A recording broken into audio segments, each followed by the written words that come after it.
Hi friends, কেমন আছো? আশা করি ভালো আছো। আমিও অনেক ভালো আছি।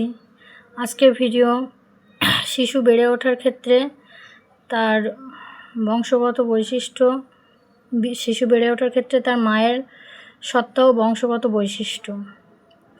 শিশু জন্মগ্রহণের সময় তার বংশের চারিত্রিক বৈশিষ্ট্য ও বংশগত গুণগুলি ও মাতৃসত্তা নিয়ে জন্মগ্রহণ করে। এছাড়া একজন শিশু কেমন হবে তা নির্ভর করে তার পরিবেশের উপর, তার শিক্ষক শিক্ষিকা ও সহপাঠীদের উপর। প্রেমে পড়লে শরীর ও মন ভালো থাকে, ফলে পড়াশোনায় তাদের গতিশীলতা বাড়ে। ছেলে মেয়েদেরকে একসাথে বড় হতে দিলে তারা স্বাভাবিক নিয়মেই বেড়ে উঠবে এবং পড়াশোনায় মনোযোগী হয়ে উঠবে। ছেলে মেয়েদেরকে একসাথে বড় হতে দিন, তবে সেটা খোলা আকাশের নিচে। কারণ যখন আপনি ছেলে মেয়েদেরকে একসাথে মিশতে দেবেন না, তখন তারা গোপনে মিশতে আরম্ভ করবে। তাতে তাদের শারীরিক চাহিদা বাড়বে, যা একদিন ভয়ঙ্কর রূপ নেবে।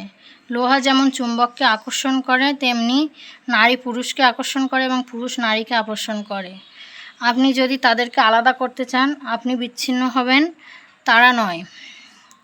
নারী পুরুষের সম্পর্ক অবিচ্ছেদ্য। দর্শনে বলা হয়েছে, জন্মগ্রহণের সময় শিশুর মন থাকে অলিখিত সাদা কাগজের মতো।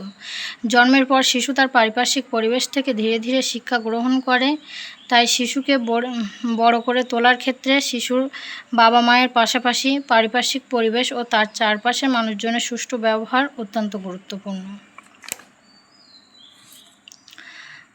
আজকে এটুকুই, সঙ্গে একটা কবিতা বলবো। কবিতাটা স্মৃতির আকাশ। স্মৃতির এই আকাশগুলো করে আজ খেলাধুলো। কত কথা মনে পড়ে, কত পাতা ঝরে পড়ে, তবু দিন ফুরায় না। কত স্মৃতি পড়ে আছে, তবু কেউ কুড়ায় না। মুখ দেখে মনে হয় সে যেন কাচেরই আয়না। নাজমুন নাহার। আজকে এই পর্যন্তই। নেক্সট ডেতে আবার দেখা হবে।